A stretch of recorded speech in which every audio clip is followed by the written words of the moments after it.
hiji roh teh sesuai ejeng tempatna ka jasad masing-masing melalui cai diturunkan ka cai heula set baseuh roh ti cai diturunkan ka lempung ka tanah maka bobolokotlah roh.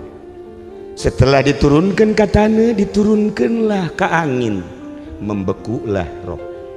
Setelah diturunkan ti angin diturunkanlah ka seuneu jadilah keras.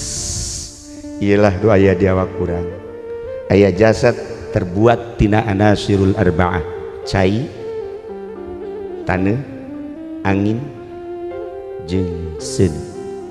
Di tengah-tengah awak urang aya ruh singkapkeun geura supaya urang bisa Isra Mi'raj manggihan Lailatul Qadar.